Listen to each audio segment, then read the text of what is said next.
हेरी आमा आश्रमको लागि सहयोग गर्नुहुने सम्पूर्ण दानवीरहरूमा हार्दिक आभार व्यक्त गर्दै भरतपुर 10 दुर्गा भगवती मन्दिरबाट कार्यक्रम सञ्चालन गरेका छौँ। आदरणीय धर्मान्तरको महानुभावहरू, हाम्रो कार्यक्रम सञ्चालन हुन गइरहेको छ। त्यसैले यहाँहरू यस सभामा पाल्नु हुन म हार्दिक अनुरोध गर्दछु।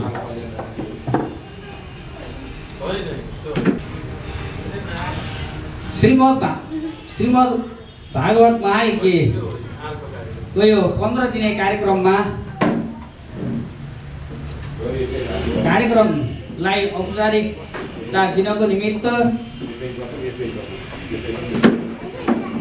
सभापतिको आवश्यकता पर्ने हुन्छ।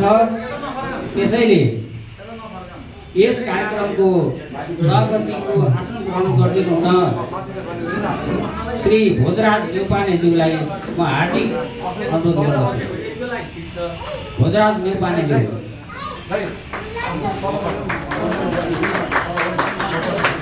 यसै गरी आजका हाम्रा प्रमुख अतिथि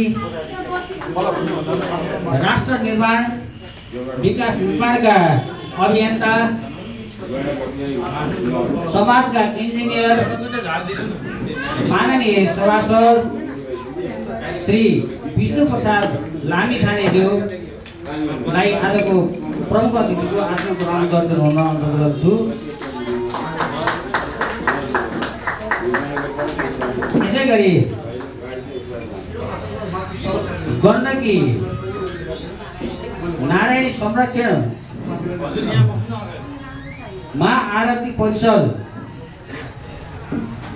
धार्मिक अभियन्ता श्री प्रेमनिधि भारद्वाजज्यूलाई विशिष्ट अतिथिको आसन ग्रहण गरिदिनु हुन अनुरोध गर्दछु।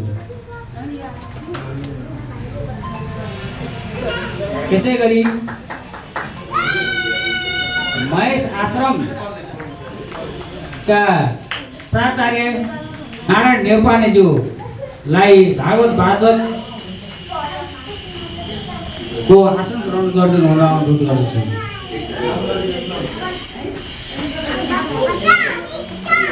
त्यसै गरी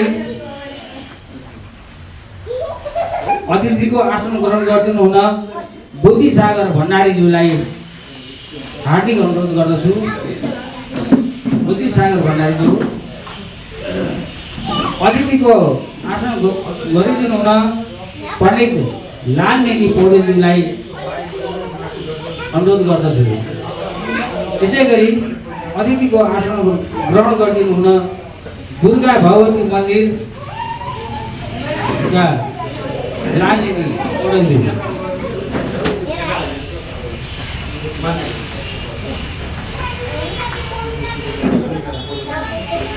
अतिथिको आसन ग्रहण गरिदिनु हुन केदारनाथ तिमिल सेनाज्यू, ज्येष्ठ नागरिक सङ्घ चितवन केदारनाथ ज्यूलाई आसन ग्रहण गरिदिनु गर्दछु। यसै गरी ब्राह्मण समाजका केन्द्रीय सदस्य श्री ठाकुर प्रसाद कणेलज्यूलाई आसन ग्रहण गरिदिनु अनुरोध गर्दछु।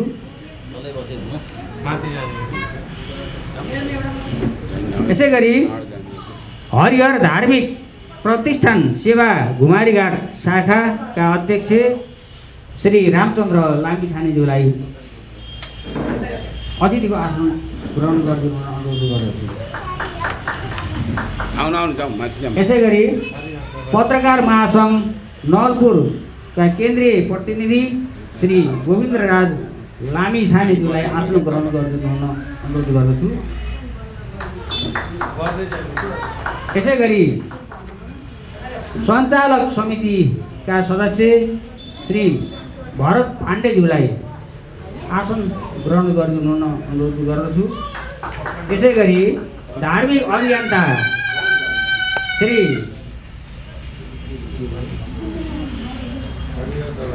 हरिहर दवाडीज्यूलाई अतिथिको आसन ग्रहण गरिदिनु हुन अनुरोध गर्दछु।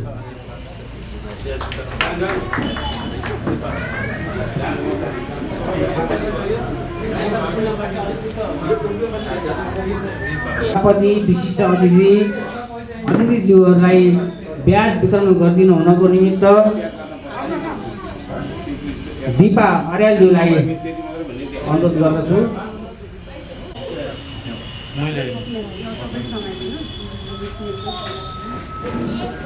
ब्याज वितरण कार्यक्रम भइरहेको छ।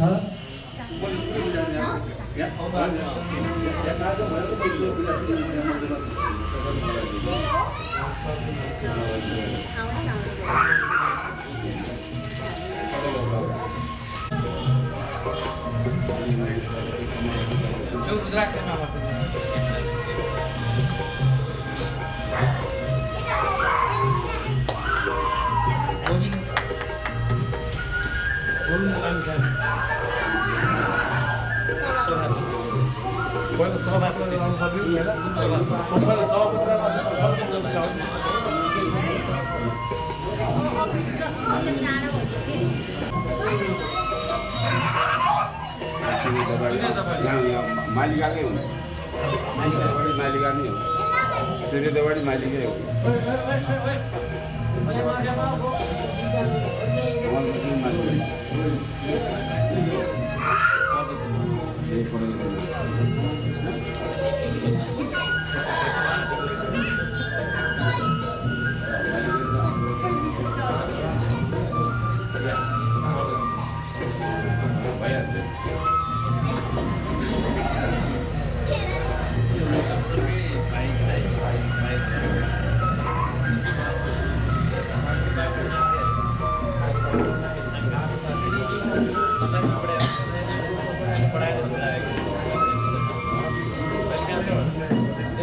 श्री कमल अधिकारीज्यूलाई अतिथिको आसन ग्रहण गरिदिनु हुन अनुरोध गर्दछु।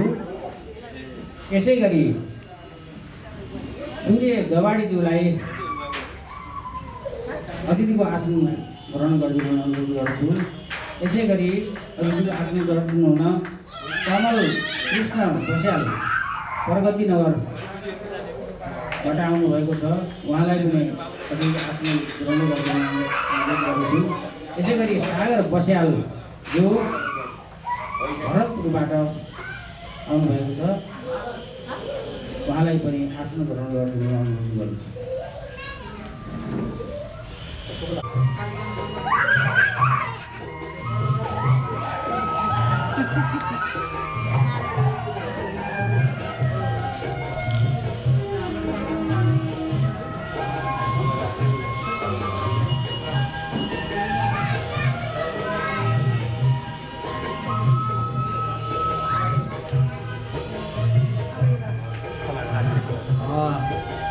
साथै सम्पूर्ण राष्ट्रिय कलाकारहरू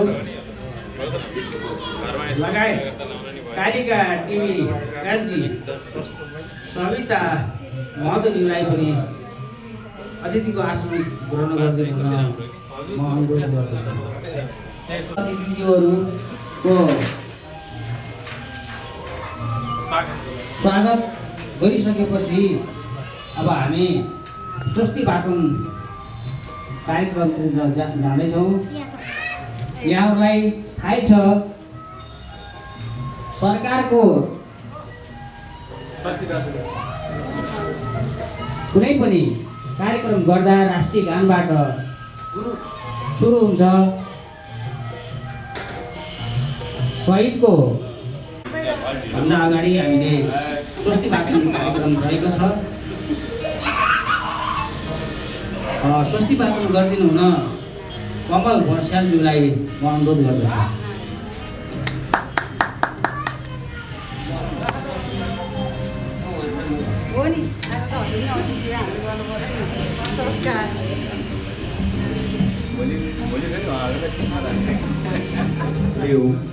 संस्कृति अनुसार सबै कार्यहरूलाई स्वस्ति वाचनले गर्दा प्रत्येक कार्य पूर्ण हुने धार्मिक विश्वास रहेको छ।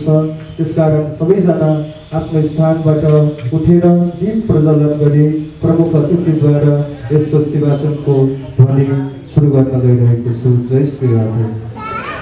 हरिः ॐ स्वस्ताये स्वस्ति न इन्द्रो वृद्धस्तर्वाः स्वस्ति नः पूषा विश्ववेदाः स्वस्ति नस्तार्क्ष्यो अरिष्टनेभिः स्वस्ति नो बृहस्पतिर्दधातु भद्रं क्रणे श्रीनुयामदेवा भद्रं पश्येम सविदत्राः स्थिरैरङ्गैः इष्टुवागुतस्तदो ब्रिवते महितं जदायुः द्योः शान्तिरन्तरिक्षं शान्तिः ब्रह्म शान्तिः सर्वगो शान्तिः शान्तिरेव शान्तिः सामा शान्तिरेधि यतो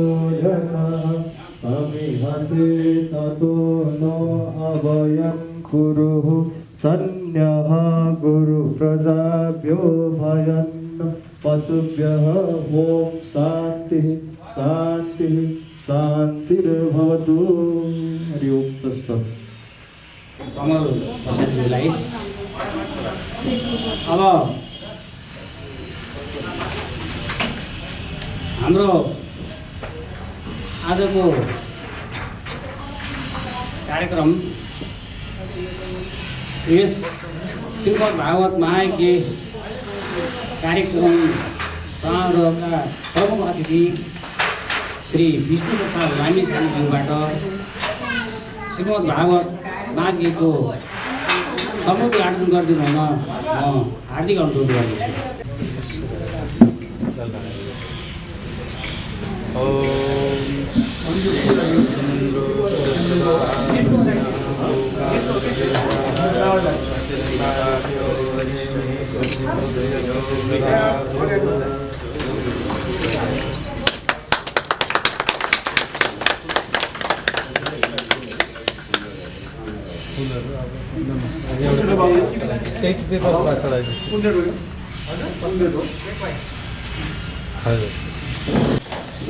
आफ्नो मन्तव्यबाट हमरा भनाइ राखिदिनु हुन मालिका मन्दिर व्यवस्थापन समितिका अध्यक्ष एवं यज्ञ आयोजक समितिका उपाध्यक्ष श्री महाप्रसाद श्रीवालज्यूलाई म हार्दिक अनुरोध गर्दछु। आदरणीय सभापति महोदयज्यू, यसै गरी प्रमुख अतिथिज्यू, अतिथिगणज्यू, आदरणीय सम्पूर्ण भक्तजनहरू सम्पूर्णलाई म मालिका मन्दिरको अध्यक्षको तर्फबाट र यस कार्यक्रमको तर्फबाट हजुरहरूलाई सम्पूर्णलाई स्वागत गर्दै आफ्ना मनमा लागेका दुई चारवटा कुरा भन्न गइरहेको छु। तसर्थ अहिले हामीले श्रीमद् भागवत कथा प्रवचन 2077 आमा आश्रमको सहयोगार्थ कालिकालाई बिहान 11 बजेदेखि 2:30 बजेसम्मको कार्यक्रम भोलिबाट सिर्जना हुने भएकोले, आज पूर्वाङ्ग मात्रै हुने भएकोले र भोलिबाट यो कार्यक्रम निरन्तर 15 दिनको लागि कतिसम्म हुन्छ त्यो दिन गणेर भन्नुला पछि 15 दिनको लागि यो भागवतको आज उद्घाटन भइरहेको छ। उद्घाटन गर्नेमा हाम्रा सांसद 4 नम्बर क्षेत्रका सांसद विष्णु लामिछानेज्यूले यहाँ आज प्रमुख अतिथि उहाँ हुनुहुन्छ। यसै गरी हाम्रा सभापति हाम्रा भोजराज नेवापानेज्यू हुनुहुन्छ, अतिथिगणहरू हुनुहुन्छ। सम्पूर्णको सहभागितामा हिजो मात्रै हामीले यो कुराहरूलाई जानकारी पाएर चाल पायौँ र आज हामीले यो कार्यक्रम उद्घाटनमा गइहाल्यौँ। तसर्थ हामीहरूका यहाँ स्थानीय हामीहरूका कमी कमजोरी के रह्यो त्यसलाई पनि क्षमा गरिदिनु होला। हिजोको आजै गर्न परेकोले अहिले कतै केही कमी कमजोरी भएदेखि त्यसलाई पनि गल्ती भए क्षमा गरिदिनु होला भन्ने कुराहरू गर्दै स्वागत गर्दै यो कालिका भुमारी घाटको आमा आश्रमको लागि सहयोगार्थ भनेर यो जुन 15 दिनको कार्यक्रम लिएर हाम्रा नारायण नेवापाने गुरुज्यूले यो कार्यक्रमलाई अगाडि बढाइरहनु भएको छ र यसमा पनि हामीले जे जति सक्छौँ उहाँको भनाइअनुसार एक चिम्टी बालुवा किन नहोस्, एक बोरा बालुवा सिमेन्टी किन नहोस्, एउटा इँटा किन नहोस्, त्यहाँ तपाईँहरू सम्पूर्णले त्यहाँ लगानी गरिदिनु भयो भनेदेखि यो राष्ट्रको पनि एउटा हितकार हुने कुरा र आमाहरूको आश्रम कहीँ पनि नभएकोले त्यसलाई पनि आमा आश्रम भनेर एउटा नयाँ कुराहरू आउने भएको र त्यो दुःख पाएका श्रीमानहरूबाट बिछोड भएका सडकहरूमा घुमेर हिँडेका त्यस्ता खालका आमाहरूको पनि नाम टिपेर आज 12-15 जना आमाहरूको नाम उहाँले टिपिसक्नु भएको छ। त्यो आमा आश्रमलाई जसरी हुन्छ हामीले त्यसलाई सफल पार्नको लागि पनि हामीले ठाउँ ठाउँमा यो यज्ञहरू हामी गर्दै जाने गर्छौँ र 108वटा भागवतको 11 रुपियाँको दरले 1188 रुपियाँको पनि उहाँले अवधारणा ल्याउनु भएको छ। जसले एउटा कोठा बनाइदिन्छ त्यसलाई 5 लाख रुपियाँ दामको ल्याउनु भएको छ। जसले आजीवन सदस्य बन्छ उसलाई 11,000 पनि राख्नु भएको छ। जसले अर्को 21,000 को पनि एउटा के छ त्यसमा त्यो सबै कुराहरू बुझिसकेर हामी पनि भन्दै जाउँला गर्दै जाउँला। यसलाई सक्दो सहयोग गर्नको लागि पनि म हार्दिक अनुरोध गर्दै सम्पूर्ण भक्तजनहरूमा पनि प्रमुख अतिथिज्यूहरूमा पनि सर अतिथिज्यूहरूमा पनि हाम्रा सभापतिज्यूहरूमा पनि सम्पूर्णले जे जति सक्छौँ त्यसलाई सहयोग गरौँ भन्ने शब्दलाई व्यक्त गर्दै म हजुरहरूलाई पुनः स्वागतम स्वागतम स्वागतम भन्दै म बिदा लिन चाहन्छु। यसबाट ओझेल पर्न चाहन्छु। हस्त नारायण नमस्कार। आरती परिषद धार्मिक अभियन्ता श्री प्रेमनिधि भारद्वाजज्यूलाई अतिथिको आसन ग्रहण गरिदिनु हुन अनुरोध गर्दछु। कालिका एफएमका स्टेसन म्यानेजर दीपक पौडेलज्यूलाई आसन ग्रहण गरिदिनु हुन अनुरोध गर्दछु।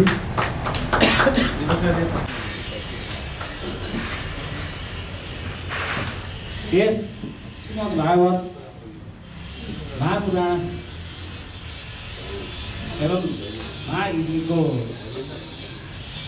विषयमा प्रकाश पारिदिनु हुन हाम्रा अतिथि श्री ठाकुर पौडेलज्यूलाई म अनुरोध गर्दछु। आफ्ना भनाइ राखिदिनु हुन अनुरोध गर्दछु।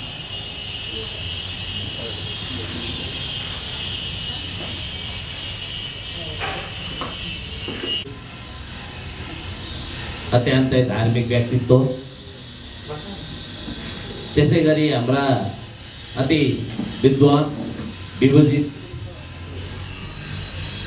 नारायण गुरु नेउपानेजी, त्यस्तै गुरुप्रसाद सुवेदीजी,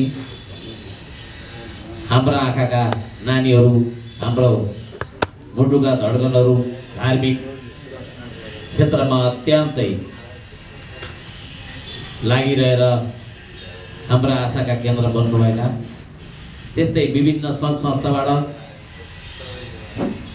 यहाँ उपस्थिति हुनुभएका, देशमा आसन गर्नुभएका महानुभावहरू, आमा समूहहरू, विभिन्न सङ्घ संस्थाबाट ज्येष्ठ नागरिक केदार राई लगायत हाम्रा भारद्वाज आश्रम भारद्वाज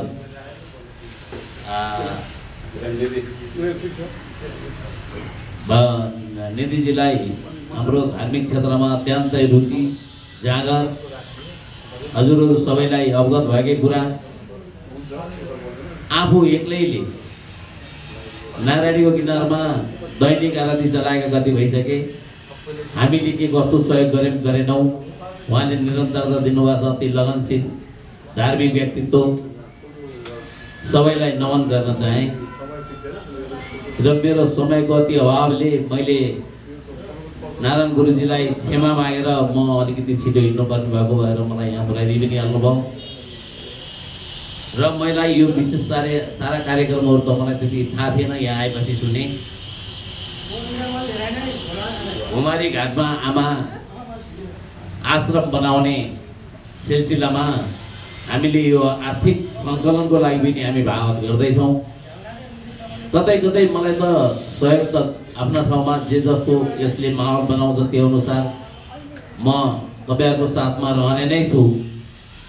तर यी आश्रमहरू बनाउँदा कतै अब आमाहरूको त्यहाँ आश्रम बन्यो, अब हामी आमा पाल्न सक्दैनौँ, आमाहरूलाई त्यही बनाएको आश्रममा राख्ने हो भन्ने मनस्थिति छोराछोरीमा नआओस्। आश्रमले बाआमालाई टाढा बनाएको छ, परिस्थिति त्यस्तो बन्न सक्छ।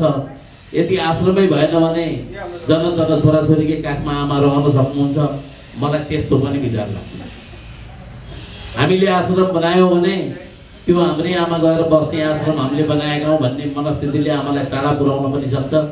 यसलाई पनि मध्यनजर गरेर आश्रमहरूमा अगाडि बढ्नु पर्छ कि जस्तो मलाई लाग्छ। आश्रम त्यति सहज हुन्छ जस्तो मलाई लाग्दैन। आश्रम घरमै बनाउने हो, त्यो घाटमा लगेर बनाउने हो। त्यो झुपडी घाट कि के घाट भनेर त्यो नाम रहेछ। मैले त्यो ठाउँमा गएको पनि छैन, देखेको पनि छैन, कुमारी घाट।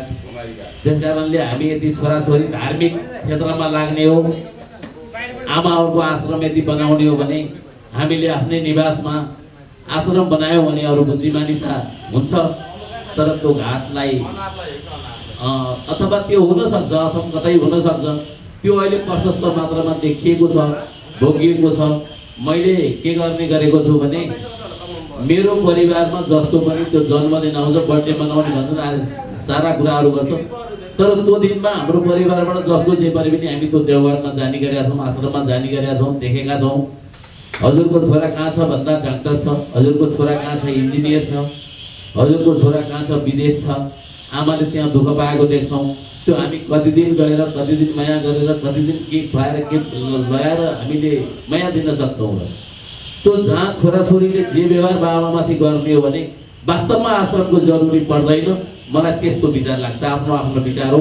तर म त्यो विचार राखेर यहाँबाट पछि नखोजेको फेरि पटक्कै होइन। मलाई नारायण गुरुले हिजैदेखि आग्रह गर्नुभएको छ, यो समस्या भन्नुभएको छ, त्यो अनाथालय हुनसक्छ।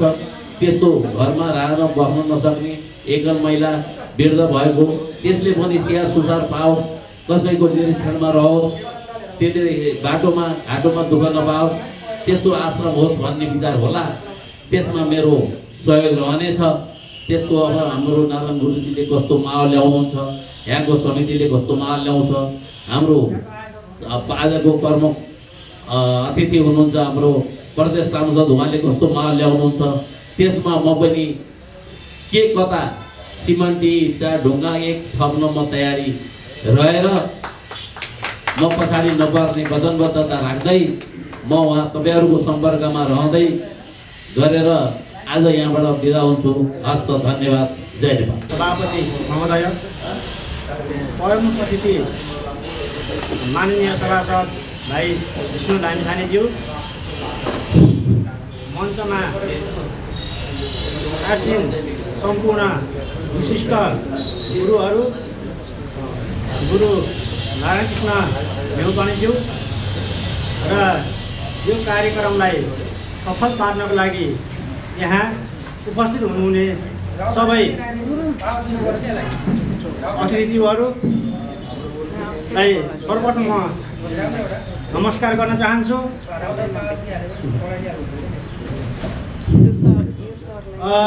वास्तवमा म घुमारीवासी नै भएकोले अलिकति त्यहाँको चिनारी दिनुपर्छ भन्ने मैले ठानेको छु र हाम्रो यो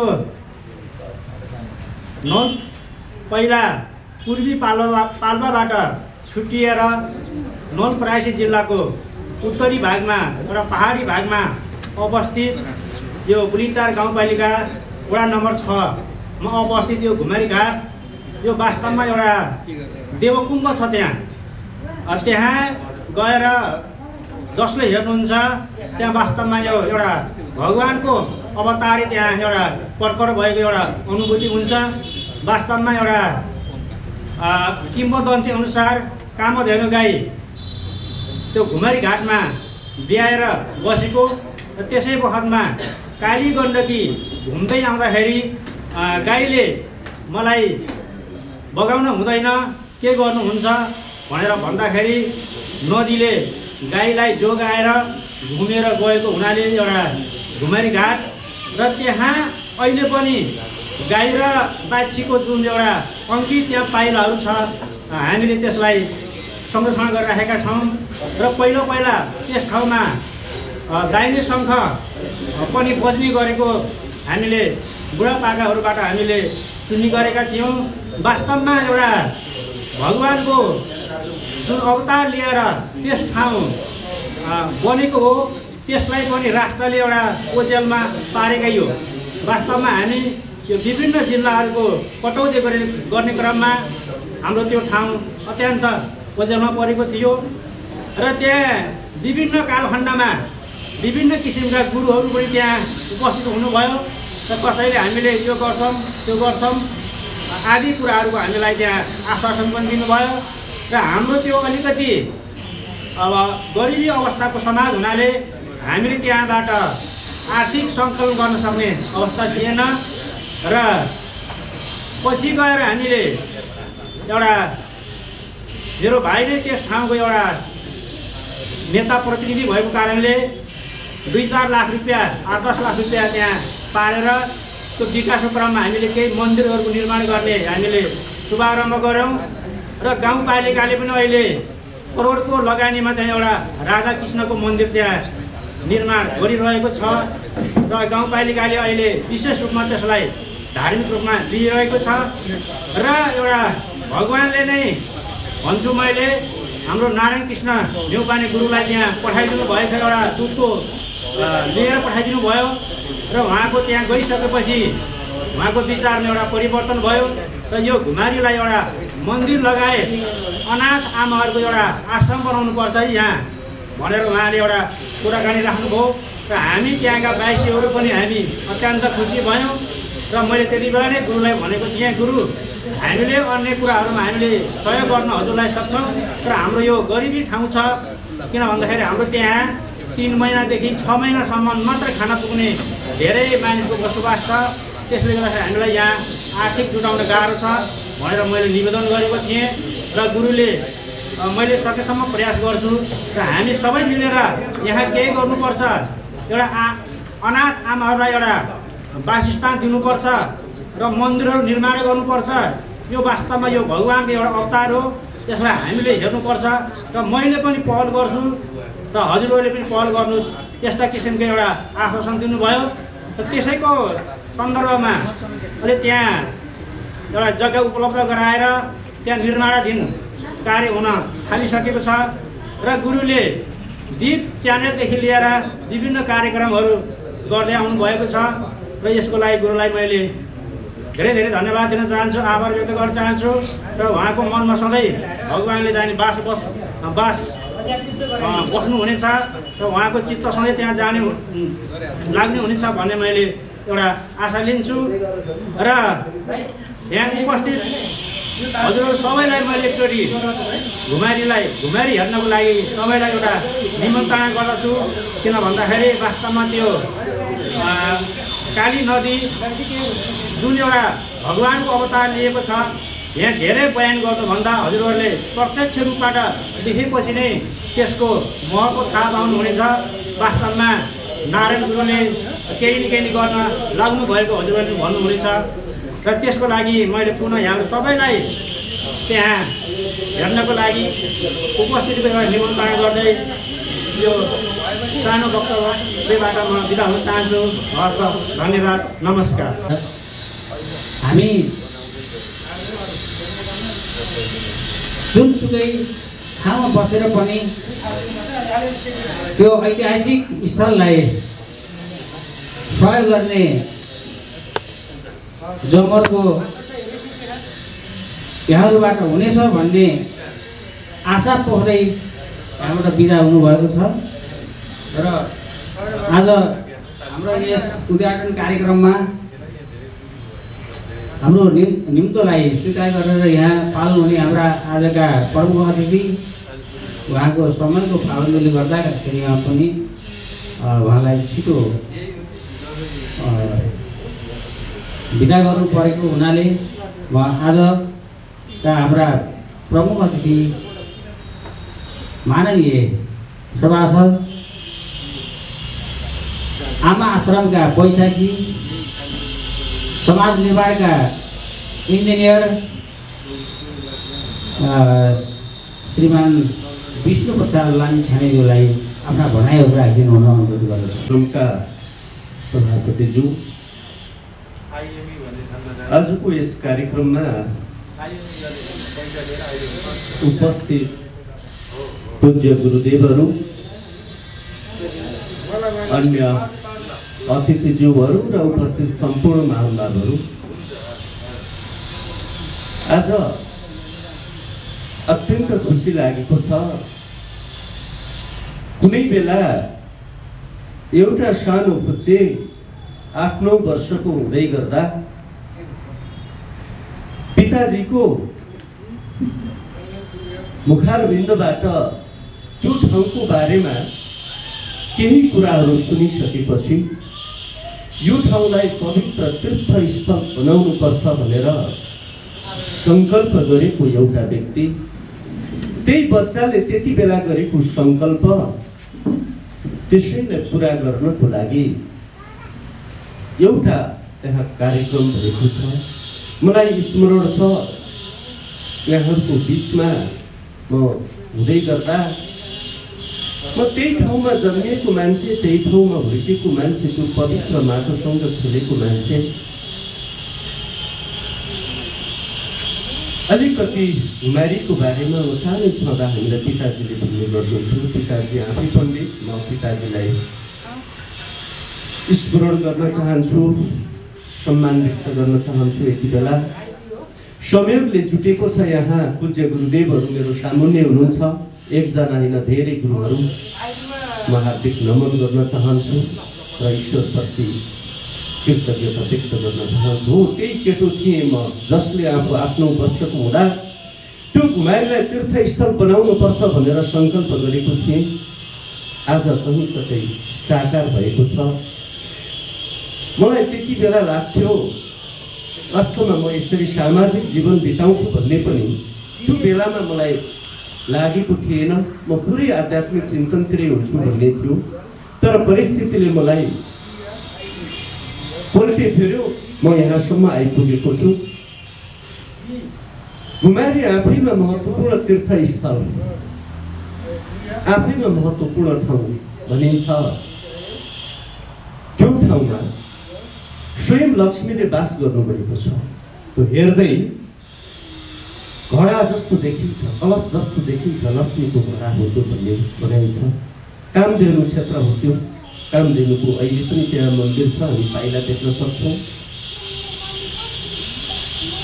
किम्वदन्ती अनुसार त्यो क्षेत्र घुमारी जहाँ छ त्यो कामधेनु गाईको गौचरण हो भनिन्छ। ब्रह्मा विष्णु महेशको बैठक स्थल हो भनेर त्यही घुमारीलाई भनिन्छ।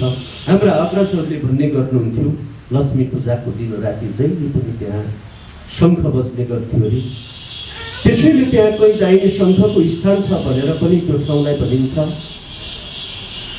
मैले अघि नै निवेदन गरेँ, मलाई त्यो पिताजीको भनाइअनुसार त्यो घुमारीप्रतिको सम्मान, त्यो घुमारीप्रतिको मोह, त्यो घुमारीप्रतिको श्रद्धा अत्यन्त लाग्थ्यो। त्यसैले मैले अलिकति बुझ्ने भएपछि कामधेनु गोपीठ घुमारी धाम विकास समिति भनेर एउटा समिति गठन गरेँ मेरो आफ्नै अध्यक्षतामा, र त्यो समितिले केही कामहरू पनि गर्यो। म अलि राजनीतितिर सक्रिय भएपछि त्यसले अलि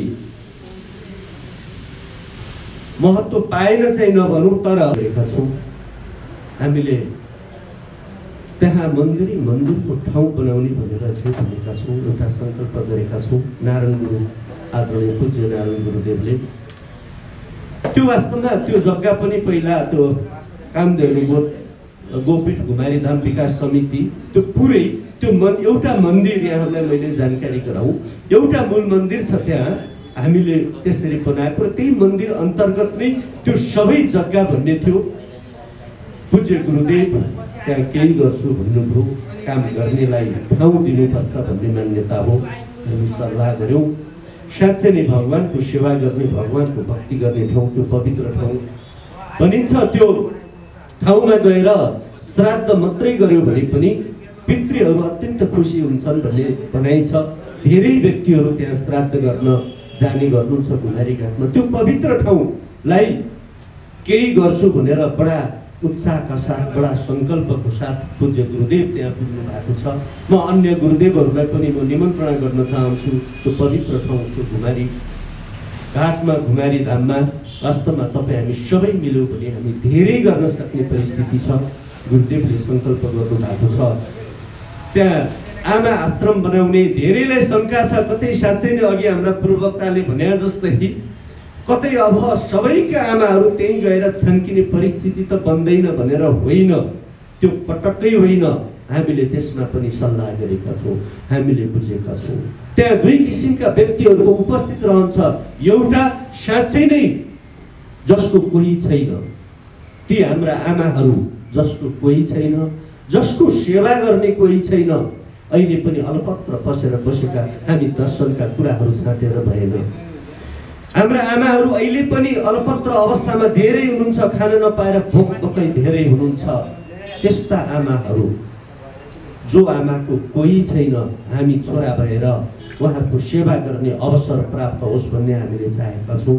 त्यस्ता आमाहरूको उपस्थिति हुन्छ, त्यहाँ अर्को आमाहरूको पनि उपस्थिति हुन्छ, जसले आध्यात्मिक चिन्तनबाटै प्रेरित भएर मैले घुमारीमा बसेर मैले केही गर्नुपर्छ, भगवानको मैले सेवा गर्नुपर्छ भन्ने सोच भएका आमाहरू पनि त्यहाँ जान सक्नुहुन्छ। अर्थात् घरबाट, घरमा सबल परिस्थिति छ, राम्रै छ, तर म घुमारीमा गएर बस्छु, म भगवानको सेवा गर्न चाहन्छु भन्नेहरूको लागि पनि आश्रममा होइन, हामीले त्यसको पनि व्यवस्था गर्नुपर्छ भनेर लागेका छौँ। कहीँ न कहीँ हामी जातपातका नाममा अल्मलियौँ।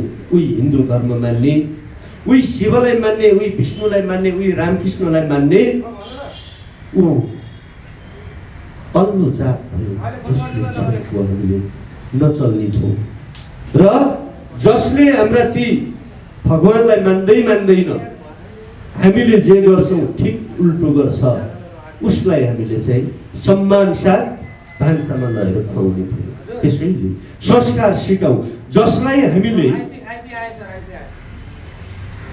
तल्लो र माथिल्लोको कुरा गरिराखेका छौँ, एउटा हिन्दू धर्म मान्ने मान्छे जुनसुकै जातको भए पनि हामीले सिकाउँ उसलाई, घरमा तुलसीको मोठ हुनुपर्छ, सकेसम्म एउटा गाई पाल्नुपर्छ, बिहान उठेर सूर्य पूजा गर्न सिकाउँ, पञ्चायत पूजा गर्न सिकाउँ, आरती गर्न सिकाउँ, उसलाई संस्कार सिकाउँ।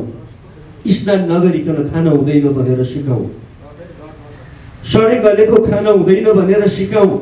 र उसलाई पनि तपाईँ हामी जस्तै बनाउनतिर लाग्यौँ, कसैलाई तिरस्कार होइन। हामीले हाम्रै संस्कार, एकजना मेरा पूज्य गुरुदेवहरूले जे संस्कार गर्नुहुन्छ, हरेक हिन्दू धर्म मान्नेहरूले त्यो गर्न जरुरी छ। हामीले त्यो गरेनौँ। पण्डितहरूले गरेपछि हुने हो। सूर्यको नमस्कार गर्ने श्लोक पण्डितज्यूले मात्रै, बाहुनले मात्रै जानेर हुँदैन, सबैले जान्न जरुरी छ। त्यसैले हामी कहीँ न कहीँ अल्मलियौँ। अहिले जे अभियान चलिरहेको छ, हामी सबै एक हौँ, सबै हिन्दू धर्मावलम्बीहरू एक हौँ, हामी साथमा छौँ, सँगसँगै छौँ भन्ने सन्देश चाहिँ अब हामी जान जरुरी छ। त्यसैले मेरो पूज्य गुरुदेवहरूलाई के हुने, हामी भागवत, श्रीमद् भागवत कथा वाचन गर्दै गर्दा पनि यसको मूल मर्म के हो त्यतातिर जान जरुरी छ। यसले भन्न खोजेको संस्कार के हो भन्नेतिर जान जरुरी छ। हामी अलिकति कहीँ न कहीँ यो भौतिक विकास, धर्मलाई विकासित जोड्न जरुरी छ, तर कहीँ न कहीँ भौतिक विकास ज्ञानभन्दा पनि हामी आर्जनतिर धेरै लाग्न थाल्यौँ कि भन्ने मलाई लागेको छ। त्यसले कति सन्देश दिन्छ थाहा छैन। त्यसैले रासलीला भन्दा पनि त्यो हाम्रो भागवतले, हाम्रो गीताले, हाम्रो शास्त्रले दिन खोजेका कुराहरू, भन्न खोजेका कुराहरू व्याख्या गर्न सक्नु भने अब संसारमा हिजो जे परिस्थिति होस्, अहिले पश्चिमालीहरू हिन्दू धर्मप्रति आकर्षित भएका छन्। उनीहरू यत्तिकै आकर्षित भएका छैनन्, उनीहरूले अध्ययन गरेका छन्, हाम्रा वेदहरू अध्ययन गरेका छन्, हाम्रा शास्त्रहरू अध्ययन गरेका छन्।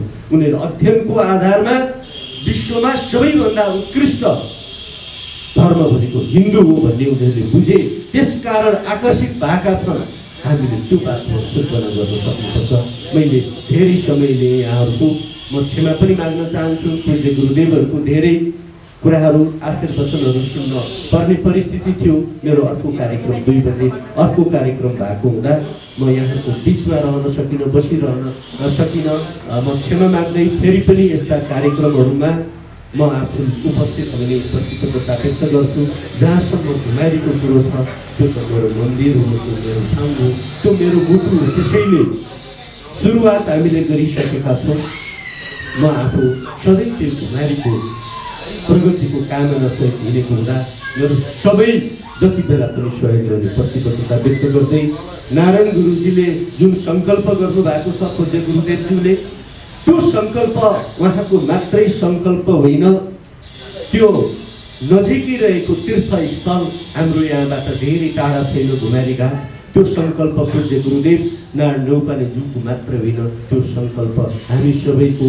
एक दिन त्यो घुमारीले विश्वमा नेपाललाई चिनाउने परिस्थिति सिर्जना हुँदैछ, त्यतातिर लाग्न र यो पवित्र कार्यमा धन त कसको हुन्छ, सबैको हुन्छ, सबैको हुँदैन। मन सबैभन्दा ठुलो हो, हामी जति सहयोग गर्न सक्छौँ ईश्वरले त्यही अनुसार, भगवान्ले त्यही अनुसार हामीलाई दिने काम पनि गर्नुहुन्छ।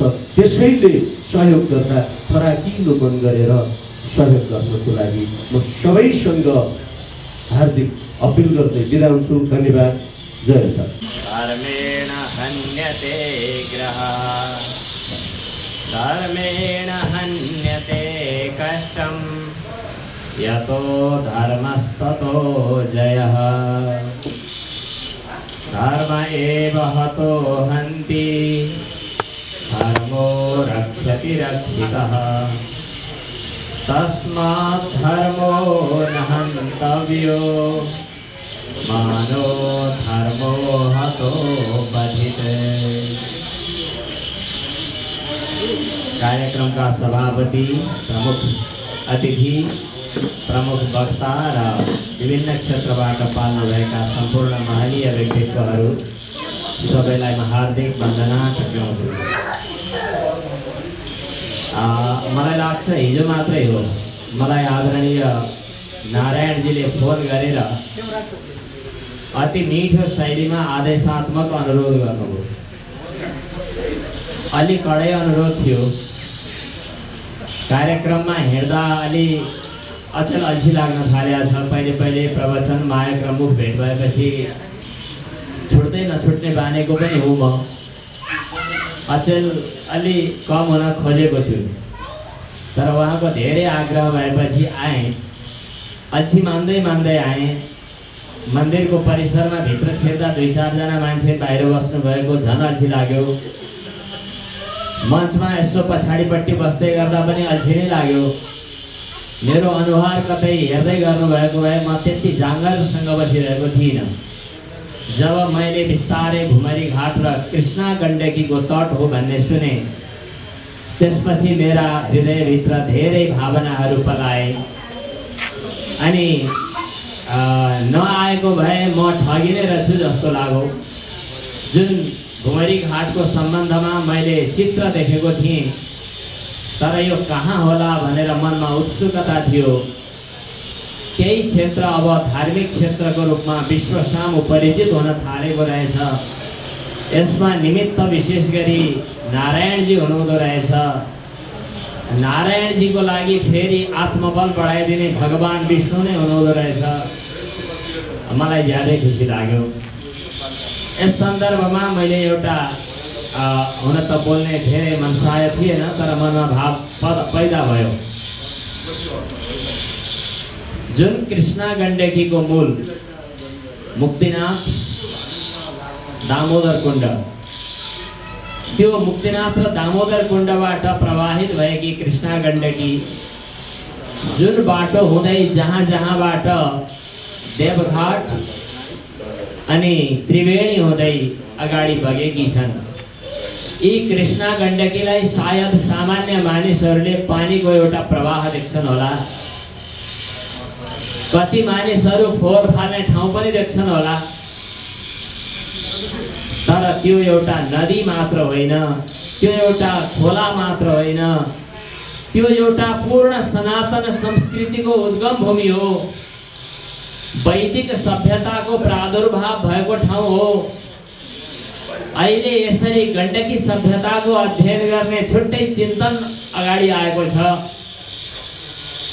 बागमती सभ्यता, कोशी सभ्यता, कर्णाली सभ्यता, त्यहाँभन्दा अझ महत्त्वपूर्ण गण्डकी सभ्यता। हुन त गण्डकीको नाममा अरू पनि छन्। कृष्णा गण्डकीसँगै शुक्ला गण्डकी बनी। गण्डकी सभ्यता भन्नाले सेती, काली, त्रिशुली, मादी, मर्स्याङ्दी लगायतका 7 गण्डकीहरूको हिमवत् खण्डमा धेरै महत्त्व छ। त्यो गण्डकी सभ्यताबाट पैदा भएको व्यास चिन्तन, जुन वेदव्यासले ब्रह्मसूत्रको रचना गरे, जुन वेदव्यासले गीताको रचना गरे, जुन वेदव्यासले वेदको विभाजन गरेर 4 भागमा बाँडे, जुन वेदव्यासको चिन्तन आज विश्व पढ्छ, त्यो केवल संयोग मात्र होइन, कुनै व्यक्ति कहीँ जन्मिने संयोग मात्र होइन, त्यो गण्डकी सभ्यताको अभिव्यक्ति हो। रामायण लेख्ने वाल्मीकि, जसलाई आज विश्वले चिनेको छ, म वाराणसीमा पढ्न जाँदा सम्पूर्णानन्द संस्कृत विश्वविद्यालयको पछाडिपट्टि एउटा झाडीमा एउटा झुप्रो, वरिपरि पर्खाल लगाएको ठाउँ छ, त्यहाँ काँसको झाडी पलाएको छ। त्यो के हो भनेर सोद्धा भित्र जानुहोस् न भनेर त्यहाँको पालेले भन्यो। भित्र गएँ, हेर्दा एउटा कोही गोरे जसको नाम के एच.के. ग्रिफिथ भन्ने हो, त्यो जर्मनको हो, त्यसको फोटो त्यहाँ राखिएको रहेछ। यो किन राखेको त्यो अङ्ग्रेजको विश्वविद्यालयभित्र भनेर सोद्धा हजुरहरू कोही पनि सम्पूर्णानन्द संस्कृत विश्वविद्यालयको मुख्य भवनको पछाडिपट्टि हेर्न सक्नुहुन्छ। अहिले पनि मैले सुने सर्वप्रथम वाल्मीकि रामायणलाई ग्रीक भाषामा अनुवाद गरेको ठाउँ थियो त्यहाँ। त्यसपछि त्यसलाई अङ्ग्रेजीमा अनुवाद गरियो, त्यसपछि धेरै भाषामा अनुवाद भयो। आज वाल्मीकि रामायण एउटा मानव सभ्यताको प्राचीनतम अभ्यासलाई अध्ययन गर्ने महत्त्वपूर्ण आधार ग्रन्थ बनेको छ। अहिले लकडाउनको बेला विगतका 8-9 महिनामा भारतीय सिरियलहरूमध्ये सबभन्दा बढी हेरिएको सिरियल रामायण अहिले पनि। त्यो रामायणको मूल ग्रन्थ, मूल आधार वाल्मीकि रामायण, जुन रामायणको अङ्ग्रेजहरूले त्यहाँ बसेर अनुवाद गरे, अध्ययन गरे, तर तिनीहरूले यो कुरो याद गरेनन् कि वाल्मीकि कहाँका थिए। त्यो हामीले भन्न पनि जरुरी ठानेनौँ। हाम्रो नेपालले वाल्मीकि हाम्रा हुन् भन्न आवश्यक ठानेन, बरु कोही कार्ल मार्क्स अथवा लेनिन अथवा माओ अथवा अरू कुनै पश्चिमा सभ्यताका व्यक्तिहरूलाई हामीले गौरवको रूपमा अगाडि ल्याउन रहर गर्यौँ, तर हाम्रा वाल्मीकिलाई हामीले बिर्स्यौँ। ती वाल्मीकिको चिन्तन त्यसै उदाएको चिन्तन होइन। काली गण्डकीको पानीभित्र केही चिज छ। काली गण्डकीको इतिहास हेर्न हामीले अब ढिलो गरेर हुँदैन। काली गण्डकीको इतिहास जो पुराणमा, महाभारतमा, रामायणमा हरेक ठाउँमा उल्लेख भएको छ, त्यो सभ्यता, त्यो चिन्तन, जसरी हाम्रो शरीरमा ब्रह्मरन्ध्रदेखि लिएर तलसम्म षड्चक्रहरू छन्, 6वटा चक्रहरू, मूलाधार, स्वाधिष्ठान, मणिपूरक इत्यादि, यी षड्चक्रहरूमध्ये जो नाभि स्थान हो, यदि मैले अहिले सोचेको चिन्तन गलत छैन भने त्यो त्यही भुमरी घाट हुन्छ। जो भुमरी घाटकै वरिपरि हुनुपर्दछ नाभि स्थान। यसका षड्चक्रहरूमध्ये एउटा त्रिवेणी हो, एउटा देवघाट हो, एउटा त्यो भुमरी घाट, केलाली घाट आसपास कहीँ हुनुपर्छ। त्यहाँभन्दा माथि रेडी छ, त्यहाँभन्दा माथि मोदीबेणी हुँदै गलेश्वर हुँदै अनि मुक्तिनाथसम्म पुग्छ। यो चिन्तन, यो विचार, यो एउटा सभ्यताको पूर्ण ऊर्जा हो। यसलाई आज हामीले अझै कम बुझिरहेका छौँ। काली गण्डकीका हरेक तटका महत्त्वपूर्ण सम्पदाको संरक्षण गरेर विश्व सामु चिनाउन सक्यौँ भने नेपाल पनि धनी बन्छ, सम्पूर्ण नेपालीहरू पनि धनी बन्छन्। त्यसको लागि नेपालको आफ्नो धार्मिक पहिचान पनि देशले बोलोस्, हिन्दू राष्ट्र हो भनेर देशले आफ्नो पहिचान कायम गरोस्, हिन्दुत्वको रक्षाका निमित्त यहाँ देखिएका महत्त्वपूर्ण सम्पदाहरू विश्वलाई चिनाओस्, यो हाम्रो चाहना हो। माननीय सांसदज्यूलाई यही कुरा मैले भन्नु पनि थियो, सायद भन्नु परेन, उहाँको मनभित्र छ, तर अभिव्यक्त घुमाउरो तरिकाले गर्नुभएको छ। किनभने राजनीतिक पार्टीहरू जहाँ अहिले त्यति खुसीका साथमा जनताको नजरले हेरिरहेको अवस्था छैन, त्यसलाई अब फेरि आत्मालोचना गरेर आत्मसात गरेर आफ्नो गुम्नै लागेको स्वत्वलाई फेरि सम्झिनुपर्छ भन्ने आग्रह सहित कार्यक्रममा बोलाइदिनु भएकोमा, पहिला बोलाउनु भएकोमा दिक्दार लाग्दै थियो होला, तर अहिले बोलाइदिनु भएकोमा म आफूलाई अत्यन्तै सौभाग्यशाली ठान्दै कुनै समयमा भुमरी घाटमा यथाशीघ्र यथा उचित समयमा पुग्ने वाचा गर्दै अब जोसँग जे छ त्यही सहयोग गर्ने हो। हाम्रो जिब्रोले पनि केही सहयोग गर्छ भने सहयोग गर्न तयार हुँदै म आफूलाई धन्य भएको अनुभव गर्दछु। हजुरहरू सबै जो यहाँ श्रोताको रूपमा उपस्थित हुनुभएको छ, जसले कालिका एचडी टेलिभिजन हेरिरहनु भएको होला वा सञ्चारको माध्यमले सुनिरहनु भएका हरेक व्यक्तिलाई नेपालका कुना कन्दरा अनि गुफा अनि नदी नालाभित्र रहेका धार्मिक सम्पदाको बोध गरौँ र आफ्नो स्वाभिमानलाई हामी संरक्षण गरौँ भन्ने आग्रह सहित सबै गुरुहरूमा हार्दिक वन्दना र सबैमा म पुनः शुभकामना सहित यस कार्यक्रममा अभिमुख हुन हार्दिक आमन्त्रण गर्दछु, प्रेरणा दिन चाहन्छु। धन्यवाद। जयतु वैदिक सनातन धर्म, जयतु काली गण्डकी। धन्यवाद। गुरुप्रसाद सुवेदीज्यूबाट सम्बन्धित ठाउँको र भावी विषयवस्तुका बारेमा प्रकाश पारे गरिदिनु भएको छ र म अब आसन ग्रहणलाई जोड्दैछु। दुर्गा मन्दिर कार्य समितिका सदस्य श्री घिमराज पोखरेलज्यूलाई त्यहाँका अतिथिको आसन ग्रहण गरिदिनु गर्दछु। हृदयानन्दवर्धनौ सुखदौ राधिका कृष्णौ भजेऽहं कुञ्जगामिनौ। नमस्तस्मै भगवते कृष्णाय कुण्ठमेधसे राधाधर सुधा सिन्धो नमो नित्यविहारिणे। प्रमंगलमय प्राप्त प्रब्रह्म करुणा वर्णालय भक्तवात्सा कल्पतरु। उन्हीं भगवान श्री हरि राधिका वल्लभ जानकी वल्लभ उमानाथ श्री हरिहरका चरण कमलमा कोटि कोटि वन्दन गर्दै आजको यो आमा आश्रम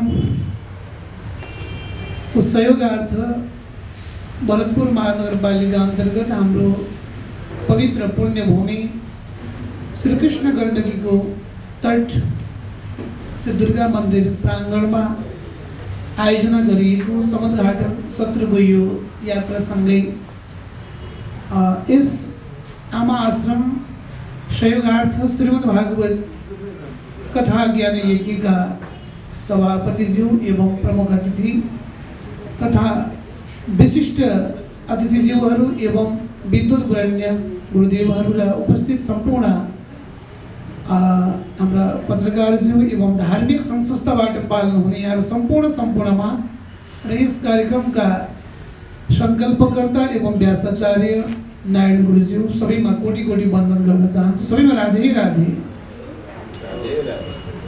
अब पूर्व वक्ताहरूले आफ्नो भाव र संकल्पको व्यतिरिक्तलाई यहाँ प्रस्तुत गरिसक्नु भएको छ। अब यही शब्दलाई बारम्बार दोहोर्याउनु भन्दा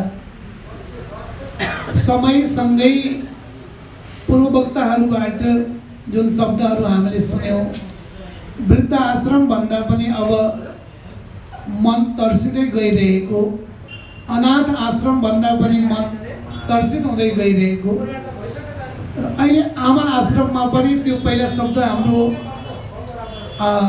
पूर्व वक्ताले उजागर गर्नुभयो, कतै त्यही यात्रा त होइन, त्यस्तै खालको त होइन भन्ने जुन कुरा आयो, र यो प्रश्नवाचक चिन्ह समाजमा र जनजनमा अहिले वर्तमान समयमा देखिन्छ। सबैको सोचमा त्यो आउन सक्छ र फेरि त्यसैलाई फेरि स्पष्टीकरण दिएर हाम्रो सभासदज्यूले आजको प्रमुख अतिथिले व्यक्त पनि गर्नुभयो। अनाथ असहाय आमाहरू पनि हुनुहुन्छ र उहाँहरूको सेवाको लागि धर्मपुत्र बनेर अथवा सक्षम आमाहरू पनि कल्पवास जसरी बस्नु भएको छ, हिजोका दिनहरूमा काशीमा गएर बस्ने, वृन्दावनमा गएर बस्ने, हरिद्वारमा गएर बस्ने जुन परम्परा सक्षमता थियो, आज टाढाको सम्भव नभए पनि हाम्रा प्राचीनतम सनातन तीर्थहरूको महिमा र महत्त्वलाई उजागर वर्तमान समयले शास्त्रहरूले विद्वानहरूले गर्दै जाँदा देवघाटको कल्पवास, ऋणी रुद्रवेणी, सेतीवेणी, गलेश्वर, मुक्तिनाथ, ग्राह क्षेत्र, कोका कौशिकी, यता हाम्रो पश्चिम स्वर्गद्वारी कल्पवास बस्ने, तीर्थमा बस्ने, साधना भजन गर्ने जुन परम्परा अहिले देखिएको छ, सक्षम आमा बुवाहरू पनि। र हाम्रो समाजमा मन मस्तिष्कमा के छ भने असक्षम मात्रै, निर्बल मात्रै, अनाथ मात्रै तीर्थमा बस्ने हो। यी तीर्थवासीहरू, देवघाट बस्नेहरू, घुमाउरीमा बस्नेहरू कोही पनि नभएका अशक्त मात्रै छन् भन्ने समाजमा छ। त त्यो मात्रै नभएर यो आमा आश्रमको सङ्कल्प जुन भइरहेको छ घुमाउरी घाटमा, नवलपुरमा, र यहाँ सक्षम सबल गएर त्यो तीर्थको महत्त्वलाई आत्मानुभूति आत्मसात गर्दै त्यहाँ साधना भजन गरेर सनातन धर्मको संरक्षणार्थ यात्रामा र जीवनमा संसारमा त्यस्ता बेआश्रय आश्रयविहीन ती आमाहरूलाई सबै मिलेर सक्षम सबलहरूले ती निर्बल आमाहरू यदि भेटिए भने, यदि छन् भने, यदि हामीले त्यो आमा आश्रमको सहयोग उनीहरूलाई आवश्यकता परेर आउनुभयो, हामीले दिन सक्यौँ भने सबै मिलेर त्यहाँ सहयोग गर्नुपर्दछ। किनकि आमा सहयोग बिना कि आमा पनि हुनुहुन्छ समाजमा। शास्त्रले धेरै चर्चाहरू हामीले हिजोका दिनमा सुनेका छौँ। आमाहरूको पीडा, आमाहरूको महिमा एकातिर छ र मर्म पीडा एकातिर छ। त यो आमा आश्रमको सङ्कल्प, आमा आश्रमको जुन भूमिका यहाँ ल्याइएको छ, यो निस्वार्थ रूपमा आमाहरूको सेवाको लागि र उहाँहरूलाई दया सहयोग गरेर एउटा समाजमा आमा आश्रमले अनाथ र असहाय आमाहरूलाई यस्तो आश्रय स्थान दिएर सेवा गरेको छ भन्ने भोलिका दिनमा एउटा उदाहरणीय, र हामीले ती आमाहरूलाई त्यस्तो अवस्थामा जान नदिनको लागि घर घरमा सेवा, यदि गइसक्नु भएको त्यस्तो अप्ठ्यारो परिस्थितिमा हामीले भेट्यौँ भने हामीले आमाहरूलाई त्यो दुःखको अवस्थामा छोड्नु हुँदैन र हामीले सेवा सहयोग गर्न सक्ने र त्यो अवस्था आउन नदिने वातावरण सृजना गर्नको लागि पनि आमा आश्रमले पक्कै भूमिका खेल्नेछ र भन्ने यी भावनाहरूसहित यहाँहरूले जुन कदम, लक्ष्य, सङ्कल्प उठाउनु भएको छ, पक्कै पनि श्रीकृष्ण गण्डकी, सालग्राम गण्डकीको त्यो तटमा प्रत्यक्ष गएर दर्शन गर्ने अवसर त प्राप्त भएको छैन र भगवत कृपा, सालग्राम भगवानको कृपा, गण्डकीको कृपाले त्यो भूमिको दर्शनसहित आफ्ना तन मन वचन समय अनुसार जस्तो सेवा गर्न सकिन्छ त्यसमा सेवा गर्ने भावनासहित यी बाणीहरूलाई यहीँ विराम चाहन्छु। जय श्री राधे।